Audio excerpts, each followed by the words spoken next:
Aujourd'hui, je vais vous partager un truc qui est énorme sur le mindset et sur l'énergie. Vous allez voir, c'est ultra simple, mais tellement parlant. Vous allez pouvoir tout de suite dans cette vidéo vous dire si vous êtes sur la première phase, la deuxième phase et comprendre aussi du coup les autres. Vous pourrez vous dire, tiens, mon supérieur il est là-dedans, ma collègue, mon conjoint, mes enfants. Ah ouais, mais vous allez tout comprendre. Vous allez comprendre pourquoi vous arrivez facilement à passer à l'action ou pas, pourquoi avec certaines personnes vous ne vous entendez pas du tout. Voilà. Ou au contraire, il y a un bon feeling qui se crée parce que peut-être vous êtes dans la même phase et vous allez voir que c'est juste énorme.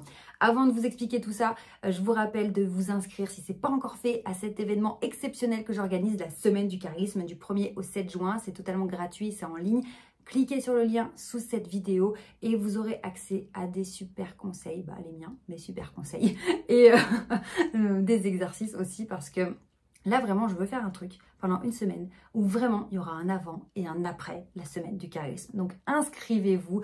Vraiment, vous allez voir, c'est dingue tout ce que je vous ai préparé. Des exercices tous les jours, des ateliers, un cahier d'exercices à imprimer chez vous et à remplir pendant nos ateliers. Voilà, c'est juste dingue. Et le dernier jour, atelier vraiment exceptionnel, une conférence en ligne. Je réponds à toutes vos questions et je vous donne mes meilleures pépites. Donc, vraiment, vraiment, inscrivez-vous. J'insiste parce que j'en ferai pas souvent ce genre d'événement parce que ça demande énormément d'énergie, de travail.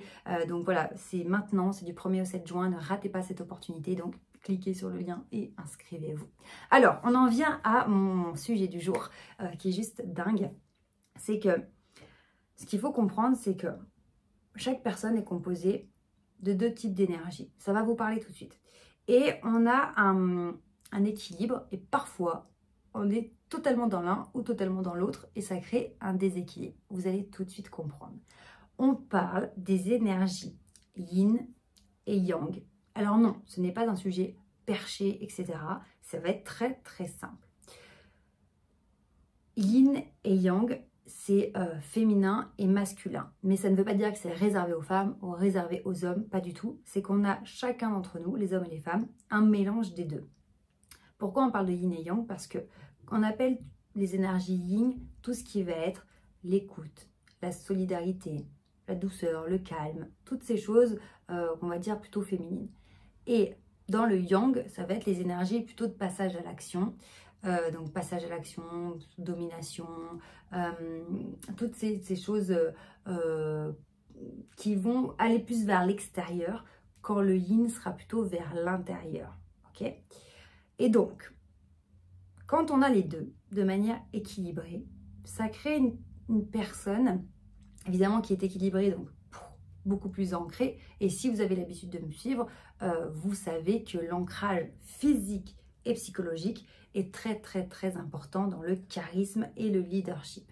Une personne qui est ancrée donne confiance tout de suite, on sent qu'elle ne va pas se faire déstabiliser à la première difficulté et on sent qu'elle se connaît, qu'elle se maîtrise, qu'elle ne perd pas le contrôle dans de la colère ou de la peur et donc on sera rassuré par cette personne, on va lui faire confiance. Donc quand on équilibre le yin et le yang, qu'est-ce que ça crée? Un équilibre, un ancrage, waouh, une personne qui est posée, qui est équilibrée. Maintenant, en fonction des périodes de notre vie, on peut être en tout cas un peu déséquilibré et être plus dans l'un, plus dans l'autre. Exemple, si vous êtes très focus en ce moment sur votre carrière, il se peut que vous soyez plus dans une énergie yang. Yang où on va chercher le pouvoir, on va chercher la réussite, on va passer à l'action, on va s'exprimer, on va s'affirmer. Voilà, c'est des choses qui sont vraiment dans l'action, vers l'extérieur. Et si on va prendre une autre situation, peut-être vous êtes dans un congé parental en ce moment, eh bien on sera plus vers l'intérieur. La douceur, la protection, du coup l'introspection, l'écoute, la solidarité, la compassion, l'empathie. Voilà, il se peut qu'on soit plus dans cette énergie-là. Maintenant, la difficulté, c'est que il se peut que vous soyez déséquilibré de manière permanente. Si j'ai quelque chose de challengeant à faire dans les prochaines semaines, c'est très bien que je sois dans une énergie plus yang, parce que j'ai besoin d'une énergie qui va de l'avant, qui me fait passer à l'action, qui me fait sortir de ma zone de confort. Voilà, j'ai besoin de yang. Donc, je suis à fond dans du yang jusqu'à ce que j'atteigne mon objectif. Et après, je vais me rééquilibrer. Les moments de déséquilibre, ça existe dans les moments de rush. On va pousser la machine, hein, comme quand on va peut-être moins dormir, avoir des repas moins équilibrés, pas avoir le temps de faire du sport comme on le souhaiterait ou de prendre du temps avec notre famille parce qu'on a un rush, mais il faut que ce soit ponctuel et après que ça se calme. Sinon, il y a un déséquilibre permanent qui se met en place et là, ça va créer des problèmes. Pareil pour le yin, si par exemple pour une femme qui va être enceinte pendant sa grossesse, elle va avoir besoin d'être dans sa bulle, dans sa protection, l'accouchement, le postpartum. Ok, c'est cool, c'est bien si elle se sent bien là-dedans, c'est pas dérangeant qu'il y ait un moment de déséquilibre. Mais si après, une fois qu'elle est sortie de cette période, et imaginons qu'elle veuille retourner au travail ou chercher un nouveau travail ou qu'elle se lance dans l'entrepreneuriat et qu'elle n'a pas du tout d'énergie yang, ça va être compliqué parce qu'au premier stress, à la première difficulté, à cette première nécessité de sortir de sa zone de confort et d'aller vers l'extérieur, elle sera que dans du yin et du coup, elle va avoir du mal. Elle va avoir du mal à oser, elle n'aura pas confiance en elle, à l'opposé du yang. Donc, compliqué d'aller faire ce genre d'action quand on est vers l'intérieur. Donc, maintenant, posez-vous la question, est-ce que en ce moment, ou même toute votre vie, peu importe, hein, faites le point avec vous. Est-ce que vous êtes plutôt yin ou plutôt yang? Ou est-ce que vous êtes les deux, bien équilibrés? Voilà. Comment vous vous situez? Pourquoi je vous pose cette question?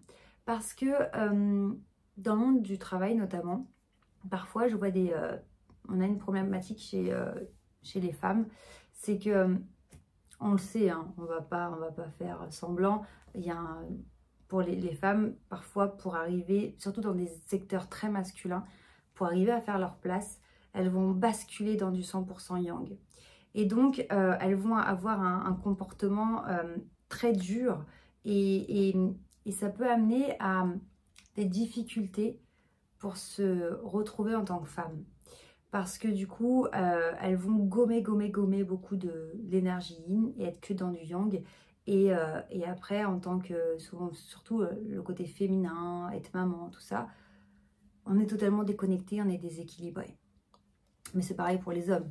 Des hommes qui vont totalement renier le côté yin, sous prétexte que c'est pour les faibles ou je ne sais quoi, ils vont passer à côté de beaucoup de choses. Parce que le yin, c'est l'écoute, c'est l'empathie, entre autres. Et rien que dans les interactions sociales, si je suis que dans du yang, je fais l'homme fort, qui fait pas dans le sentiment, qui n'a pas d'émotion, etc., je vais rater des interactions avec les autres, que ce soit pour de la vente, de la négociation. Pourquoi? Parce que on est dans des échanges entre humains. Et l'humain, il est fait quoi? D'émotions. Et si je suis en train de négocier ou de faire une vente en ignorant totalement le côté émotionnel parce que je pense que c'est pour les nuls, pour les faibles, je rate tout.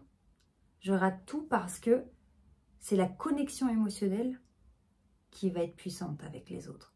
C'est pas les arguments techniques, c'est pas... bon, évidemment, si on met des chiffres, ça peut être convaincant. Mais ce que je veux dire, c'est que c'est beaucoup plus subtil et beaucoup plus puissant d'être à l'écoute, d'avoir de l'empathie, d'analyser l'émotionnel, se comprendre soi-même, comprendre ses propres émotions, ne pas les rejeter ou les étouffer, mais de les capter, de les comprendre, de comprendre ce qui se joue sur le plan émotionnel chez l'autre.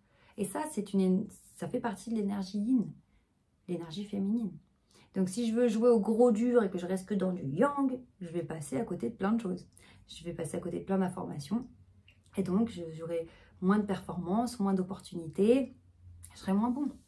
Donc c'est vraiment ça, je voulais vous partager ça parce que le yin et le yang, ça peut paraître un petit peu perché, un peu bizarre, un peu compliqué, mais en fait pas du tout. Et on pourrait croire que les femmes sont que dans le yin, les hommes sont que dans le yang, mais pas du tout. Vous avez vu que si vous êtes que dans le yin, ça va être compliqué d'aller vers les autres, d'aller vers l'extérieur, etc. Et si vous êtes que dans le yang, bah, il y a plein d'infos qui nous passent à côté. Et puis, on va avoir du mal à connecter avec les autres. On ne sait pas ce qui se passe en nous. On ne comprend pas ce qui se passe. Du coup, on a du mal à gérer notre attitude, notre comportement. On ne comprend pas non plus ce qui se passe chez les autres. Enfin, voilà, on passe à côté de tout, quoi. Donc voilà, posez-vous la question aujourd'hui. Est-ce que je suis plus d'un côté ou de l'autre? Qu'est-ce qui explique que je suis plus d'un côté ou de l'autre, et comment je peux faire pour rééquilibrer ça. Et donc vraiment, c'est des sujets à approfondir parce que c'est quand même quelque chose qui est le socle. Hein. On parlait d'ancrage tout à l'heure, c'est que si je suis déséquilibrée sur les énergies, ben, je passe forcément à côté de quelque chose et c'est dommage. Et si on a envie de se sentir avec une, une assurance, une confiance en soi, etc., être sûr de ce qu'on fait, ben on a besoin de se sentir ancré, on a besoin d'être entier. Et grâce à cet équilibre du yin et du yang, on se sent beaucoup plus stable, beaucoup plus ancré. Donc, on va pouvoir beaucoup plus facilement développer cette confiance en nous parce que on assume ces deux côtés. En même temps, on sait qu'ils font partie d'un tout. Donc voilà, mais je vous laisse approfondir le sujet. Mettez-moi en commentaire si vous savez du coup si vous êtes plutôt yin, plutôt yang et pourquoi. Et puis prenez bien soin de vous et n'oubliez pas de vous inscrire à la semaine du charisme. Mais surtout, n'oubliez jamais que vous méritez de réussir. Ciao!